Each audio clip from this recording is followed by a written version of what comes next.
Bismillahirrahmanirrahim. Assalamualaikum warahmatullahi wabarakatuh. Baik, rekan sekalian, para mahasiswa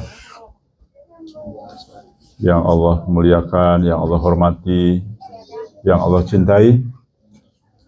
Ini adalah pelajaran tematik pertama, ya. Dan ini sudah masuk kepada mata kuliah yang pertama. Kita belajar fikih adab, tapi dari perspektif Quran, Nabawi, ilmiah, dan psikologi. Dari 3-4 hal ini kita tinjau. Yang bab pertama, saya ingin menyampaikan tentang pengantar ilmu adab jalan ruhani atau suluk. Ini suluk biasa digunakan teman-teman dari Torekoh, ya, bagi penduduk ruhani. Ini sebetulnya sudah berbahasa-bahasa sufi nih. Tapi memang kalau definisi sufi, kita sudah jadi orang sufi, ya. Sudah tinggal ujalah, menjauhi dunia, itu dianggap sudah sufi. Tapi insya Allah kita sufi yang murni seperti bimbingan di dalam banyak mimpi, ya. Bukan sufi sekarang nih.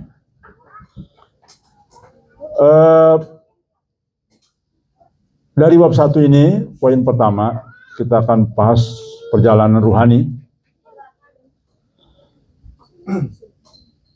Definisinya saya persingkat saja supaya lebih mudah, yaitu adalah jalan ruhani yang ditempuh oleh seseorang untuk membersihkan hati. Ya. Jadi itu, membersihkan hati, mengenal diri, mencapai pengalaman sejati terhadap Allah. Pengenalan hati. Atau bahasa tasawuf biasanya disebut dengan ma'rifatullah. Jadi dianggap itu. Untuk menjadi orang pilihan pembantu utama Al-Mahdi nanti sesuai hadis Atsar tentang ahli Ashabul Kahfi. Nah, ini target kita. Jelas, fokus, jelas. Dan ada hujahnya, artinya berdasarkan baik berdasarkan hadis, atsar maupun mubasyirat. Ini sebutnya ada mubasyirat, ya. Asar saya koreksi sedikit, ya, karena mubasyirat juga banyak sekali, dan mubasyirat.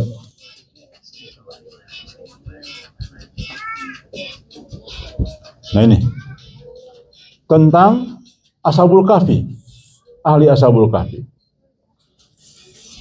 Jadi sekali lagi, perjalanan ruhani itu bagi kita adalah jalan yang kita tempuh untuk membersihkan hati, mengenal diri kita. Kita ini siapa? Kita ini makhluk yang tidak ada apa-apa, sangat tergantung sekarang sepenuhnya kepada Allah. Seperti yang kita tahu bahwa kita tidak mungkin melawan musuh-musuh Islam saat ini, ya. Tetapi agar kita mengenal diri, maka kita akan menggantungkan diri kepada Allah Subhanahu wa Ta'ala, karena kita bukan siapa-siapa saat ini.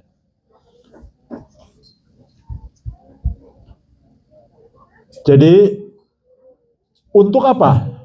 Untuk menjadi orang pilihan pembantu utama Al-Mahdi, ya, nanti jadi Imam Mahdi, ya, sesuai hadis, atsar, dan mubasyirat tentang ahli Ashabul Kahfi. Jadi jelas rujukannya ada. Ini saya kira misi kita, perjalanan menuju ruhani. Bagaimana proses jalan kita? Dibagi dalam beberapa tahap, ya. Nah, tahap-tahap ini sudah kita lakukan, ada yang belum. Ya.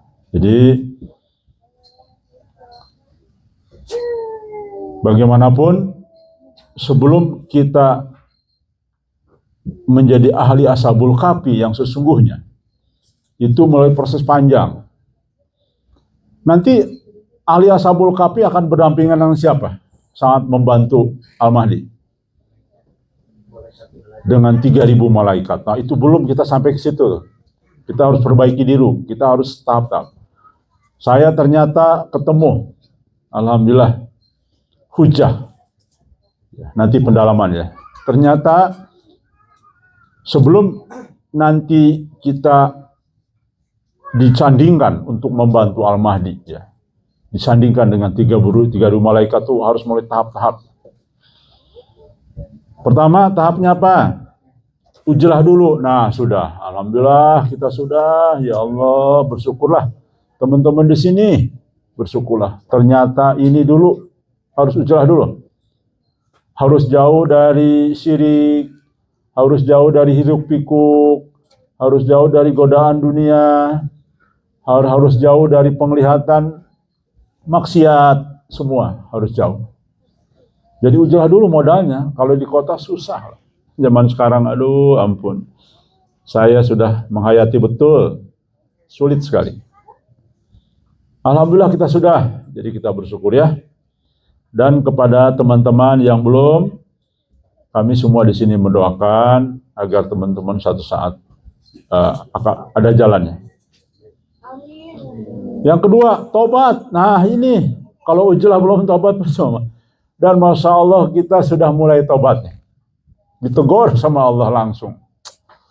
Masya Allah, saya itu betul-betul merinding. Saya itu sangat amat, saya menangis sendiri. Masya Allah, ya Allah. Kita baru sadar, kita baru di tempat uji lah. Betul. Bayangkan saya sudah 2,5 tahun, ternyata kita baru tahap di tempat uji lah kita. Belum kepada sampai titik berikutnya. Karena di tempat uji lah kita masih tidak sempurna. Banyak keliru, banyak apa ya. Nah ini tahap berikutnya. Dan insya Allah kita sudah menyadari ya. Menyadari perkeliruan dengan teguran Allah. Kiblat kita berbeda-beda. Ada yang bercanda, ada yang macam-macam lah penduduknya ya. Dan itu saya akui tanggung jawab saya. Saya yang salah. Salahnya adalah saya kurang tegas ya. Makanya peringatan dari mimpi itu mau tegas nggak? Atau digantikan dengan generasi berikutnya. Tuh, Masya Allah. Berarti Allah tidak main-main dengan mimpi-mimpi sebelumnya. Setelah tobat apa? Zuhud. Nah ini. Ayo, kita mulai keluar dari keterikatan dunia ya. Sudah. Kita mau berjuang dengan Al-Mahdi pun nanti. Bukan karena ingin jabatan, jangan. Bukan. Kita mau membantu, satu saja tujuan kita. Ya Allah, Islam jaya. Kita banyak menolong orang. Udah, kalau itu pikiran kita semua sama, Masya Allah dahsyat ya. Udah teman-teman jangan berpikir anak apa-apa lagi lah. Sudah, tidak usah mikirin apa-apa lagi. Hilangkan hati dan keterikatan dengan dunia ya. Baik, itu tahap berikutnya. Dan ini ini dalam proses nih. Saya melihat kita masih belum sampai titik total. Ada yang sudah ada yang belum mencapai ini. Mari seragamkan teman-teman di sini yang belum sampai ke tingkat zuhud ya. Seadanya kita selalu bersyukur dan sebagainya. Berikutnya sabar. Nah ini berat ini. Masya Allah. Berikutnya ternyata lebih susah lagi sabar. Sabar ini mohon maaf saya pun belum bisa nih. Belum, saya akui. Saya kadang-kadang terpancing emosi ya. Terpancing marah. Jadi sabar ini modal berikutnya untuk kemenangan itu sabar. Bahkan bukan berarti sabar itu mengalah segala-galanya, bukan. Tetapi memang sabar itu merupakan satu hal yang sangat amat penting. Dan kita semua harus sadar, segala sesuatu permasalahan, seberat apapun ternyata modalnya apa? Sabar, betul. Sabar, menghadapi ujian, ya sabar. Makanya Allah selalu bilang sabar begitu ya. Dan ini ternyata sulit. Tidak mudah. Coba sekarang Mas Didi diomongin sama Mas Jidan, bisa sabar nggak? Belum tuh ya, kepancing juga, kepancing. Nah ini dia, tidak mudah rekan sekalian. Dan saya sudah mencoba di sini bersabar, ternyata tidak mudah. Tidak mudah. Berikutnya, tawakal. Wah, tawakal lagi. Ini sudah mulai masuk orang mukmin. Jadi tawakal itu udah levelnya lebih tinggi lagi. Jadi gampang kita akan, oh tawakal saja, tawakal saja. Nanti kita jabarkan semuanya ya. Secara rinci, ini sub tema yang akan kita dalami nanti ya. Tidak mudah, tawakal, tapi sebetulnya itu hanya di lisan. Sekarang ini sulit. Sabar juga demikian. Biasanya manusia itu sulit untuk sabar dan bertawakal. Ridho, nah ini lagi lebih sulit lagi loh ridho tuh. Ridho, semuanya ridho. Diomongin orang ridho, dipitnah ridho. Ya. Ridho itu ternyata tingkat berikutnya yang harus kita raih. Tapi bukan ridho Arbairam. Ya Allah ridho, saya punya baju cuma satu, dah ridho aja. Bisa nggak ridho cuma satu baju? Nah, baik. Berikutnya apa? Fana. Nah, melenyapkan ego. Waduh, ini lebih sulit lagi. Sabar itu sulit, tawakal juga sangat sulit, ridho juga sulit. Fana apalagi, ego kita nih, akui sajalah kita kadang-kadang suka menonjolkan ego ya, masih saja. Nah kita harus sudah masuk ke sini, nanti saya jelaskan secara detail, karena mata kuliah kan harus detail ya, bukan kajian. Yang berikutnya cinta kepada Allah. Nah, mahabbah. Kita sering sekali mendengar mahabbah ya. Tapi setelah saya pelajari dengan mendalam, ini, waduh, banyak orang tidak lolos cinta kepada Allah. Hampir tidak lolos cinta kepada Allah. Sulit ternyata. Ya. Hidup hanya untuk Allah, semua itu ternyata sulit, tidak mudah. Dengan situasi saat ini, makanya harus dipaksa di sini. Mau tidak mau, suka tidak suka, memang harus di tempat itu lah untuk mencapai kata mahabbah ini. Nah, ini dia. Baru setelah mahabbah nih akan berdampingan. Baru itu nanti menjadi ahli ashabul kahfi untuk bisa berdampingan dengan 3.000 malaikat. Menjadi pembantu Al-Mahdi sesuai atsar dan kitab juga mimpi. Ini tambahkan mimpi ya. Mubasyirat lupa saya. Mubasyirat. Nanti teman-teman akan terkejut dengan penemuan-penemuan bagaimana ini. Ternyata kita gali betul. Ini adalah terakhir puncaknya perjuangan kita nanti.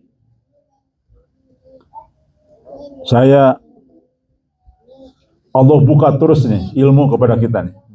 Syirat.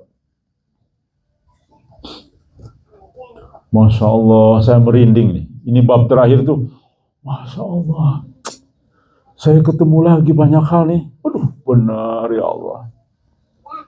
Mimpi Qasim juga benar. 3.000 jet tempur itu. Masya Allah. Pokoknya semua serasi banget. Nanti ya, ini kita gali semua. Sehingga kita ada kesadaran tinggi di antara kita semua ya.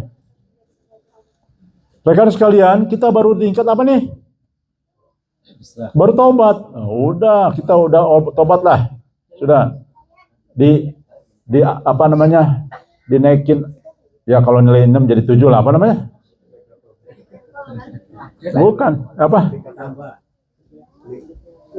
Ditambah misal kita nilai 6,2 jadi 7 apa namanya? Ya, bukan di apa istilahnya, bahasa umum itu.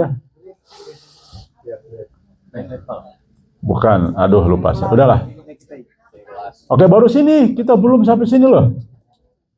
Masih ada nih banyak teman-teman di sini yang masih terikatan, ya.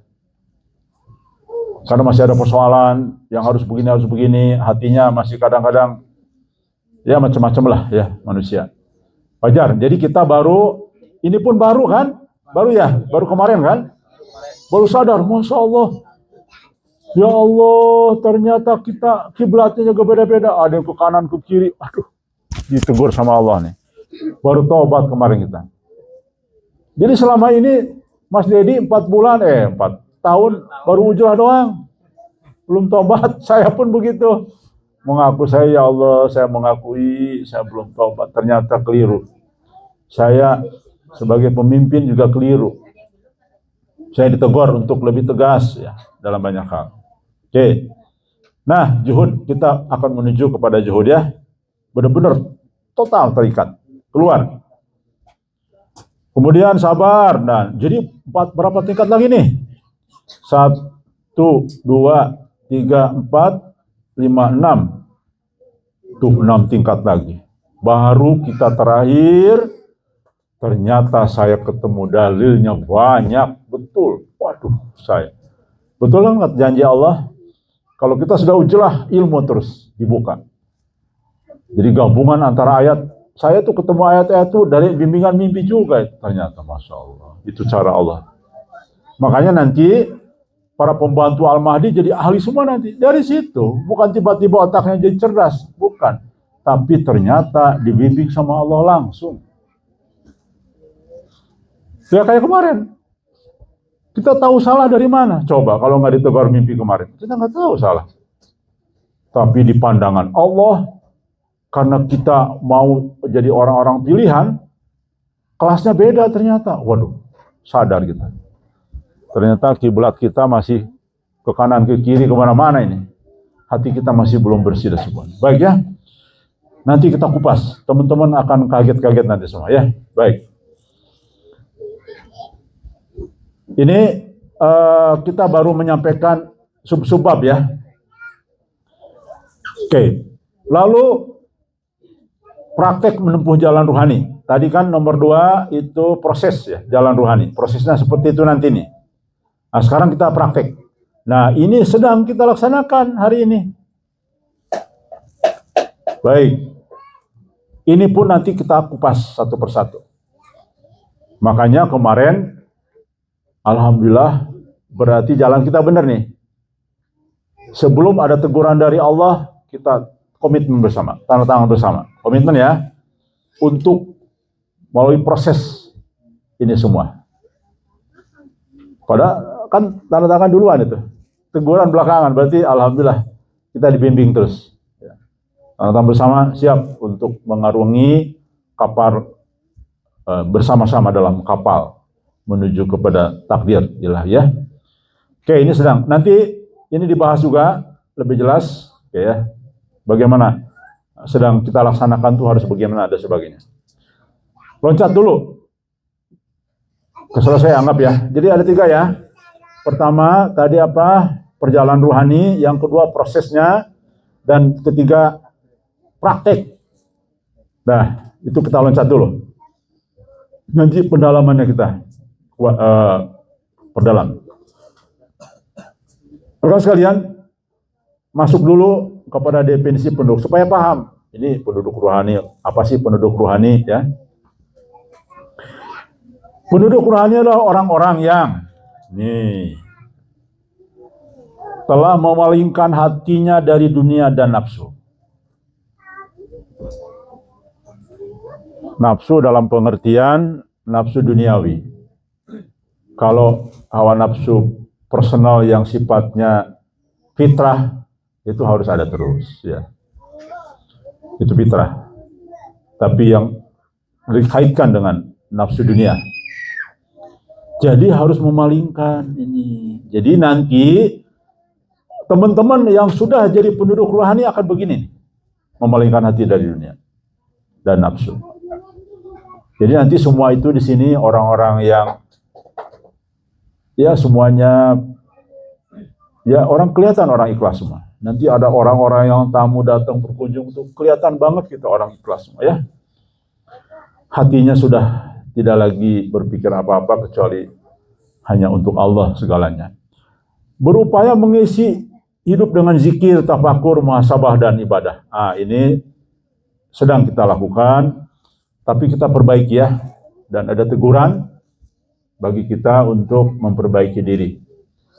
Maka kita sudah bentuk tim perumus untuk menghasilkan sebuah konsep.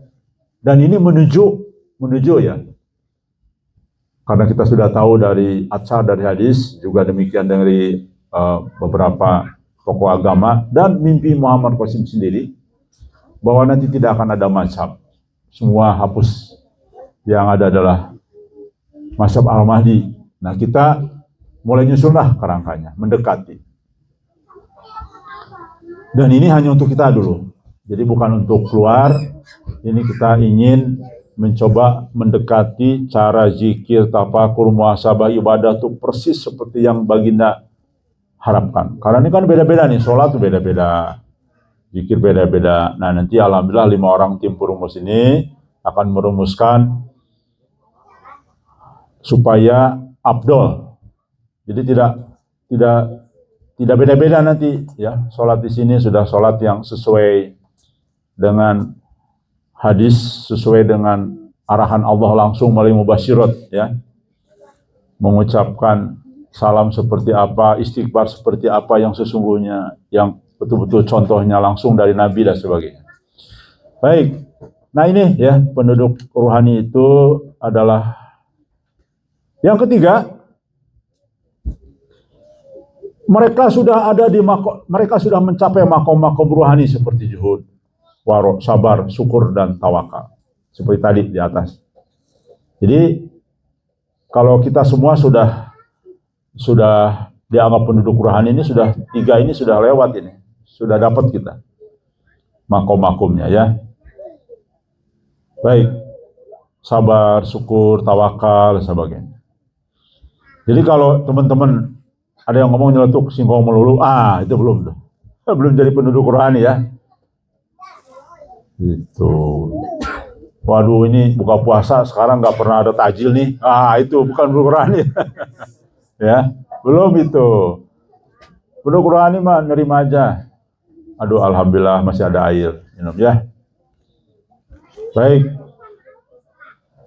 Yang berikutnya, menjadi ahli ujah yang hatinya senantiasa bersama Allah. Tuh, waduh. Kalau 4 ini, maka insya Allah mampu membebaskan Palestina. Mampu ini ternyata nanti. Teman-teman sekali lagi nanti ada keterkejutan loh. Jadi mimpi itu rekan sekalian, tanpa kita sadari, ketika kita dalami, Masya Allah, bimbingan Allah yang mendalam itu ternyata dikaitkan dengan hadis atsar. Masya Allah, benar nih. Masya Allah. Hati-hati ya. Makanya saya juga, saya itu sekarang dengan mimpi itu luar biasa lah ya. Masya Allah. Tapi bukan segalanya, sekali lagi ya. Tetap kita pegangan Al-Quran dan hadis. Mimpi itu kan praktek rinciannya, langkahnya yang harus kita lakukan. Teman-teman mau tahu nggak? Bayangkan, kita dibimbing untuk persiapan nanti ke depan dalam masa krisis. Tanamlah pisang sebanyak-banyaknya. Tuh bayangkan. Dan di pisang itu ada sumber air banyak. Kita sampai, makanya tadi saya panggil kan Mas Aan sama Mas siapa? Mas Sepul. Oke. Program tanaman pisang, semua sekarang ini harus ada pisang. Coba bayangkan. Mas Pali, sampai begitu loh. Kita dibimbing sama Allah. Sampai detail. Itu mimpi. Kita disuruh nanam pisang sebanyak-banyak. Karena dalam mimpi itu banyak mengandung air. Dan pisang kan bisa dimakan hampir semua ya. Daunnya bisa dimanfaatkan semua. Iya, Masya Allah. Tuh lihat, luar biasa ya Allah itu. Benar ternyata di dalam peringatan kemarin kan ada detail. Allah memperhatikan kita dengan detail. Luar biasa ya. Maka Ketika kita semakin mendekat kepada Allah, Allah terus ngasih rahmatnya, ya. Dekat lagi, kasih lagi banyak. Dekat lagi, kasih banyak lagi. Tapi dekatnya jangan teori, dekat di kota, dekat maksiat, susah. Nah, disinilah insya Allah kita sudah merasakan itu semua. Maka rekan sekalian, insya Allah, mari kita menuju kepada 4 ini untuk harus kerja keras semua, ya. Kerja keras semua.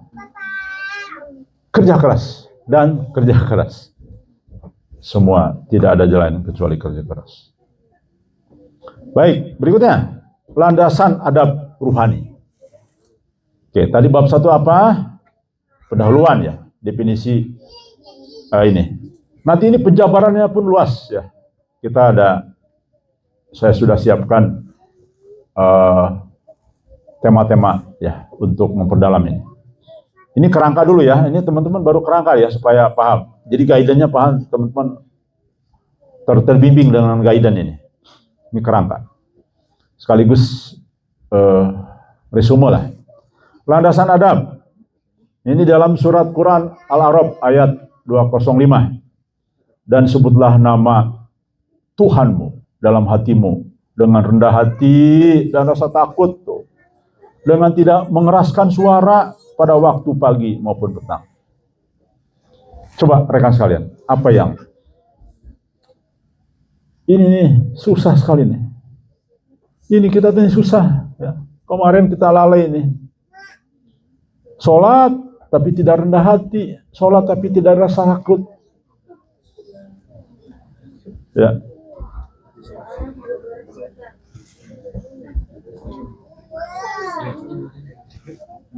Ya. Ciri-ciri tidak rendah hati apa coba? Ketahuannya dari mana? Bukan, dalam sholat. Jalan sholat, coba. Saya mau teman-teman, Bang. Satu. Yang kedua apa? Ciri kelihatan banget dari kita terasa. Tidak khusyuk. Nah, itu. Ternyata, rekan sekalian, modal khusyuk itu rendah hati dulu kepada Allah. Kita masih angkuh, kadang-kadang sholat angkuh aja. Ya, enggak menjiwai betul. Nah, mari kita sama-sama, nanti untuk masuk ke rendah hati ini, kita harus melakukan syarat-syarat lain. Ya tadilah, ketika sholat, pakai baju yang paling bagus. Ya, jangan sampai, saya juga kadang-kadang keliru juga, ya. Menghadap bupati, bajunya lebih bagus dia untuk sholat. Nah, itu tidak rendah hati tuh. Maka sekarang harus paling baju, ya. Paling bagus. David, ya. Paling bagus. Siapkan baju sholat 2 khusus untuk sholat. Yang paling bagus. Jangan untuk lebaran. Sekarang mau lebaran paling bagus malah. Sholat pakai singlet doang. Ini tidak rendah hati ternyata teman-teman sekalian. Jadi nggak akan dikasih khusus sama Allah. Nggak akan dikasih. Oke, ya, kita akan mulai paham nanti nih. Ini mendalami. Jadi rendah hati. Ya, banyaklah rendah hati. Nanti kita jabarkan. Dan rasa takut. Coba, buktinya nggak rasa takut apa? Meninggalkan sholat. Bukan. Pada saat sholat. Itu rendah hati masuknya. Nggak takut apa? Ngobrol masih teriak-teriak, masih apa? Padahal sudah komat. Nah itu nggak ada rasa takut. Itu contoh. Belum baru selesai selesai sholat fardunya belum juga sunnah udah pada berisik lagi. Nggak ada rasa takut itu. Sebab kalau rasa takut kita sedang beribadah kepada Allah, ya Allah. Kenapa coba tidak rasa takut? Ayo poinnya. Yang bisa jawab? Madu 1 botol kalau bisa jawab. Nih, ayo. 1, 2, 3, 4. Kalah. Nah. Tidak merasakan kehadiran Allah di depan kita. Itu. Berarti kalau kita tidak merasakan kehadiran Allah di hadapan kita, berarti kita tidak ada rasa takut itu. Sebab contoh. Baik, saya akan sampaikan. Kalau di depan kita ada orang yang kita takutin, kira-kira gimana? Mungkin melihat aja nggak berani ya. Nunduk, kemudian diam, kemudian waduh gimana? Coba. Ini kan kita enggak merasakan itu. Berarti kita tidak merasakan kehadiran. Jadi cuman raga doang, badan doang. Allahu Akbar. Pikiran kemana-mana, Allahu Akbar. Ya gitu. Nah, ini dia. Insya Allah landasan adab penduduk rohani itu harus begitu nanti. Mari kita sama-sama belajar ya. Saya pun sedang belajar. Allah beritahunya tuh terakhir Allah beritahu. Karena ada peningkatan komitmen kita. Baik. Berikutnya, landasan masih ada. Dalam surat Al-Hujurat ayat 13. Sesungguhnya orang yang paling mulia di sisi Allah adalah orang yang paling bertakwa. Tuh. Paling bertakwa. Sepertinya sangat mudah kalimat ini menjadi kebiasaan sehari-hari bagi kita. Tapi ketika dipraktekkan, Masya Allah, bertakwa itu tidak mudah. Baik rekan sekalian. Ini nanti sekali lagi tolong cermati, nanti ada ulangan ya. Kita setiap bulan ulangan ya.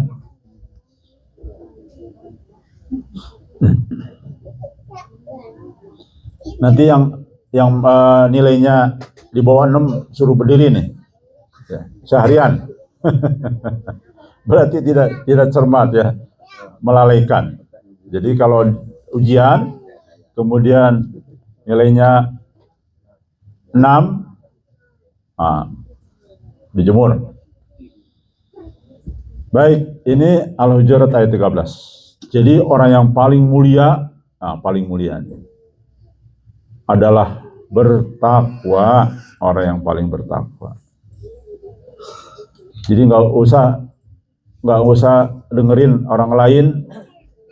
Begitulah, beginilah. Ini aja panduan kita. Bertakwa, udah itu aja. Nggak ada lain, ya. Garis lurus, tegak lurus. Hadis, menurut kaidah hadis, sesungguhnya Allah tidak melihat rupa harta kalian, tetapi Dia melihat hati dan amal kalian. Nah, ya. Jadi ini landasan hadisnya. Penduduk ruhani itu harus begini.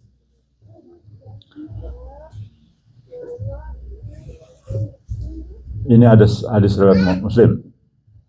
Jadilah kamu dunia seperti orang asing dan sebagainya. Hadis Bukhari. Jadilah kamu di dunia seperti orang asing dan musafir.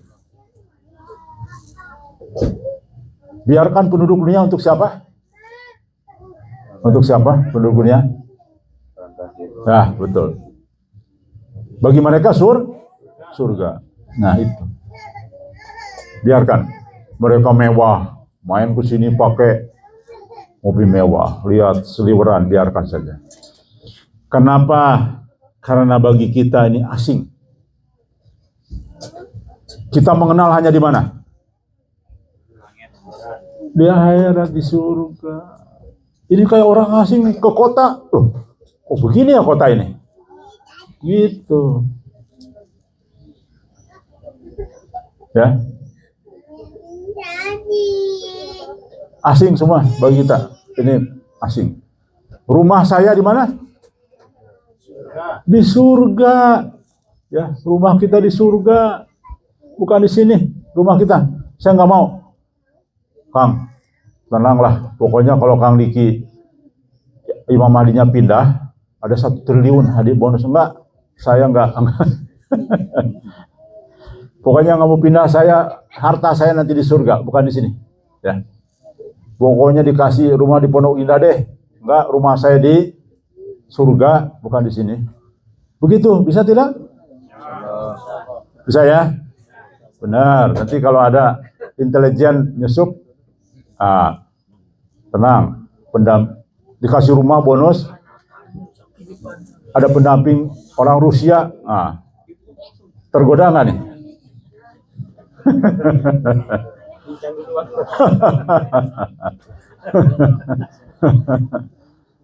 Kalau Mas Zul pasti nggak berani karena mertuanya di sini. Nggak berani kalau Mas Zul. Baik. Kasihan kan? Sian. Oke, berikutnya kategori adab penduduk rohani. Tadi apa? Poin 2 adalah landasan. Ya, landasan. Ini bedanya ya. Bab 1 tadi pendahuluan, bab 2 landasan, yang kedua adalah kategori. Bab ketiga, kategori ya. Nih, pertama harus tahu adab kepada Allah dulu. Nah, kemarin kita ditegur sama Allah melalui 3 mimpi. Sebelumnya sudah ditegur. Sebetulnya teman-teman harus tahu nih, mimpi banyak saya terima. Cuman, ya itulah, saya terlalu longgar, terlalu baik hati, terlalu berprasangka itu. Baik terus. Ternyata itu ditegur Allah ya. Jadi kita memang kurang adab. Maka adab kepada Allah 1, ikhlas dalam segala amal. Nah ini. Allahu Akbar, Allahu Akbar. Wah, masih main handphone, masih apa. Itu kelihatan. Tidak ikhlas. Langsung harus berhenti semuanya. Itu nampak keikhlasan dalam diri kita semua. Saya mohon nanti ke depannya, ketika sebelum komat, ini saya mau minta persetujuan. Setuju nggak? Berbaris dulu baru komat. Baris dulu semua rapi baru komat. Bukan komat dulu. Supaya adab kepada Allah itu mentok di nilai tertinggi. Maka mohon nanti ke depannya penduduk rohani sebelum komat semua sudah hadir. Saya sengaja, saya ingin tahu nih berapa hari ini, dari kemarin udah sering saya pengen sab terakhir. Ternyata saya paham. Sudah mulai Allahu Akbar. Bahkan rakaat pertama saya ikut, rakaat kedua pengen tahu. Ternyata baru 2 baris. Baru rakaat terakhir baru 3-4 baris. Ini menunjukkan kita kurang ikhlas dalam amal kepada Allah. Padahal amal itu untuk kita. Karena keikhlasan begitu tinggi kepada Allah. Ya, jadi kedepannya penduduk rohani harus begitu. Dah, ketika mendengar azan, tunda semua. Simpen. Nah, alhamdulillah itu sudah mulai ikhlas ya. Mulai. Baik. Nanti isinya apa ikhlas itu? Tidak mencari pujian pahala duniawi. Jangan teman-teman, jangan karena ingin dipuji. Alhamdulillah kita selama ini gajah, mau dipuji, mau dicaci, apa kita ya biasa aja. Besok kita musyawarah, kita tayangkan nih chat dari seseorang ya, yang masya Allah pitanya terjun bebas, bumi ke langit pitanya. Waduh, besok kita tayangkan bagaimana kita harus belajar ikhlas. Ya. Saya tayangkan chatnya di musyawarah ya, supaya teman-teman tahu. Alhamdulillah saya tidak sakit hati. Alhamdulillah, saya biasa aja. Ketika menerima ini, masya Allah, udah gitu aja. Ya. Nah, yuk teman-teman kita semua begitu ya. Jadi Mbak Nopi jangan sakit hati. Wah, gajah tuh kumpulan dajjal, biar aja. Jangan emosi. Gua sebel nih sama orang. Ini kalau ada nih gua tabok juga nih. Jangan, udah santai aja. Tidak, karena kita sudah ikhlas. Sudah, itu ikhlas segalanya ya. Oke, yang berikutnya, amal tersembunyi lebih utama daripada yang ditampakkan. Maksudnya yang saya sampaikan ke teman-teman dulu. Yuk, muamalah jangan karena saya, jangan. Teman-teman lihat seolah-olah Allah terus mengawasi kita. Ya. Oke, jadi amal tersembunyi itu. Muamalah bagian dari amal. Ya. Baik. Jadi tolong ini menjadi landasan terpenting bagi kita. Inilah adab, ciri-ciri adab penduduk rohani. Ya. Yang berikutnya, tawakal dan ridho. Ini ikhlas ya. Nanti ini kita perdalam lagi. Tawakal dan ridho bergantung kepada total. Nah ini total, bayangkan. Total. Iya, totalitas. Udah. Mau apapun ceritanya, semua terhubung dengan Allah. Tergantung. Tidak usah. Kalaupun kita menghubungi pejabat petinggi, bukan karena kita sebut, bukan. Administratif lah sifatnya. Paham ya? Administratif. Jangan saya minta tolong supaya ke sini, supaya enggak, administratif aja sifatnya. Karena sifatnya administratif dunia harus begitu, ya sudah lakukan. Orang harus yakin dengan majelis gajah di track yang benar, undang para tokoh agama. Nih, ada buktinya nih, saya di samping tokoh agama. Itu saja sudah. Saya maju bukan karena sebab dia. Karena Allah semua. Hanya alat. Ya, supaya tidak capek. Kan kalau capek, kamu aliran apa? Aduh, capek. Tunjukin videonya, fotonya, selesai, nggak banyak ngomong. Begitu. Karena mata lebih membuktikan menjadi 1000 kata-kata lain. Gitu, ya. Saya berdampingan dengan Perdana Menteri Israel. Apa yang terjadi? 1000 tuduhan jalan. Ya? Itu. Tapi kalau saya berdampingan dengan tokoh nasional yang pengikutnya banyak, selesai itu.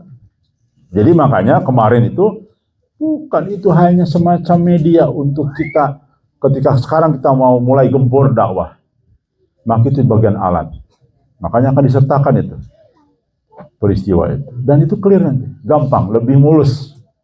Oh, gajah ternyata berdampingan juga toh dengan ini, dengan bulan-bulan. Selesai. Oke ya.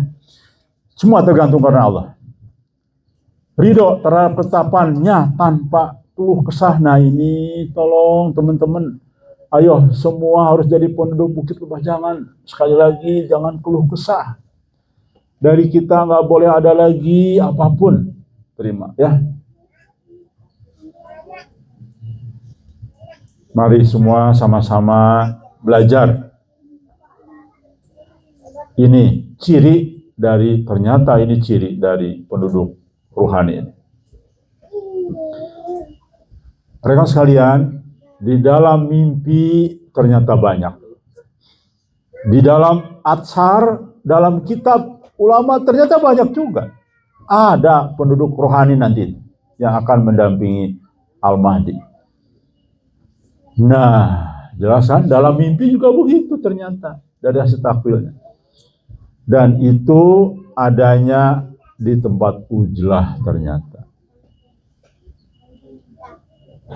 Memang masuk akal. Kenapa? Karena kita jauh dari syirik, jauh dari godaan dunia, jauh daripada uang. Alhamdulillah kita semua tidak ada karena faktor dunia, semua karena Allah. Itu nikmat sekali ya. Ridho. Berikutnya khusyuk dalam ibadah. Nah ini dia ya. Oke. Khusyuk dalam ibadah apa? Hati pikiran tunduk saat sholat dan zikir. Terbukti dari mana? Ukuran kita apa coba? Masing-masing tadi sudah sampaikan. Ukuran kita apa? Khusyuk. Nah teman-teman bisa mengukur nih. Ketika kita sudah rapi, formatnya sudah sesuai dengan standar yang paling benar, pakaian kita bersihkan, dari daerah-daerah sensitif juga bersih, semua pokoknya kita yakin nih suci di hadapan Allah. takut kalau saya batal karena masih ada najis dalam diri saya. Nah, inilah hati kita akan khusyuk nanti. Baru akan timbul khusyuk.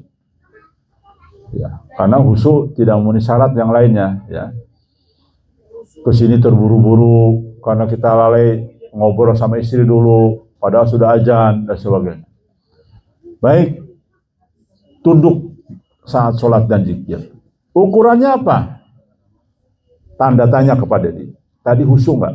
Itu. Kalau ternyata sudah khusyuk, masya Allah, dari sholat rakaat pertama sampai rakaat akhir 60%, 70% khusyuk. Alhamdulillah. Berarti lumayan lah. Agak sulit memang. Sekarang 20% khusyuk aja udah sulit. Betul nggak? Jujur. Ayo. Sulit ya. Kadang-kadang kita baca aja suka lupa apa. Ya udah. Ya. Khusyuk itu ada perasaan Allah di hadapan kita. Itu Allah di hadapan kita, ya Allah, takut sekali. Mau gini aja takut sekali. Begitu, ya. Oke, baik. Nanti ukurannya itu berkaca aja, berkaca kepada diri sendiri, kita sudah khusyuk belum? Oke, baik. Menyadari kehadirannya tuh setiap saat. Ini dia, khusyuk bagi penduduk rohani harus begini. Ini ada duit 5.000, ambil aja lumayan buat Pak RT. Enggak khusyuk tuh. Ya kan? Kenapa? Kenapa enggak khusyuk?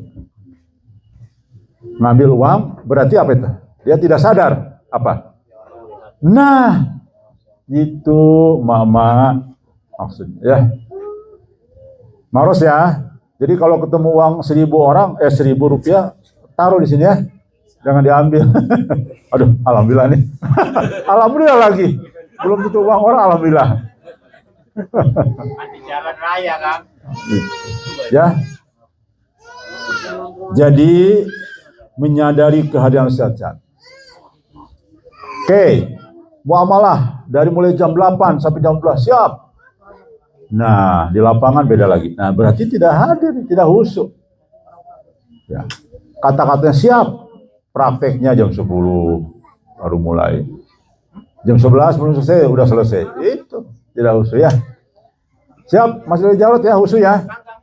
Ya. Yang mau mencari Mas Ronald katanya orang. Oh iya iya. Oh iya, silakan Mas, mana? Turun sini. Ya, silakan. Masuk ke sini aja nggak apa. Sebentar. Oh ini saudaranya ya? Ya, silakan sini aja nggak apa-apa. Masuk sini. Oh. Nah, jadi khusyuk itu adalah apa? Khusyuk itu apa? Sadar Allah ada terus. Itu.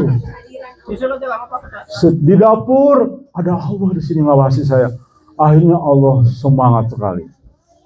Ya. Yang tadinya cemberut-cemberut karena harus menyiapin sahur, lu masih ngantuk nih cemberut-cemberut. Ada Allah, wah langsung semangat ya. Begitu. Oke, baik. Jadi menyadari kehadiran Allah di setiap saat, di setiap waktu, di setiap saat, dan baik ya. Nanti saya tes Mas Sugi lagi apa? Lihat nggak Allah dekat? Saya ingatkan. Lihat nggak ada kehadiran Allah? Tapi jangan sampai kita keliru soal lihat, bukan di dalam perasaan kita, ya. Jangan kayak rajin. Oke, baik. Jadi saya sadar gerak-gerik saya diperhatikan oleh Allah semua ya. Nah, yang berikutnya tidak hanya khusyuk, teman-teman, ada husnuzon kepada Allah. Berprasangka baik kepada Allah. Apa berprasangka baik? Menganggap segala hal bentuk adalah rahmatnya, sebagai bentuk rahmatnya. Teman-teman, tiba-tiba sakit. Ini alhamdulillah ya Allah, berarti ini saya menghapuskan dosa masa lalu. Ya. Kenapa? Banyak itu. Oh iya iya. Ya kalau gitu Mas Aan. Ya. Baik. Kita sebentar. Prof, saya sedang ngajar kuliah nih, Prof. Saya sedang ngajar kuliah. Waalaikumsalam, sedang ngajar kuliah, Prof.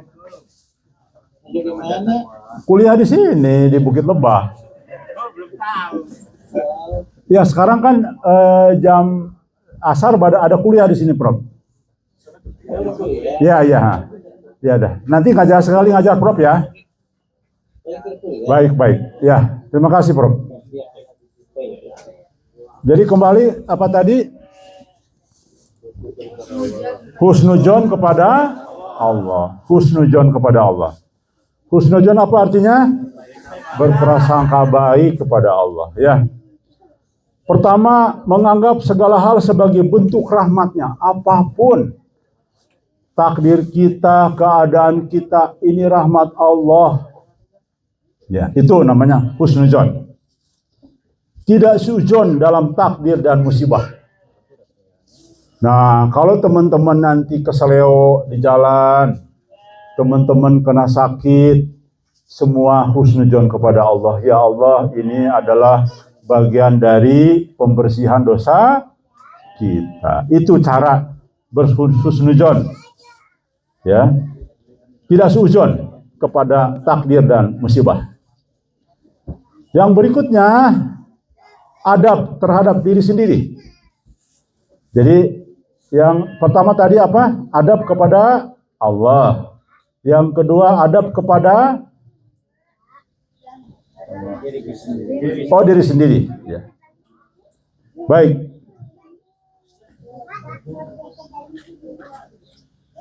Yang pertama apa?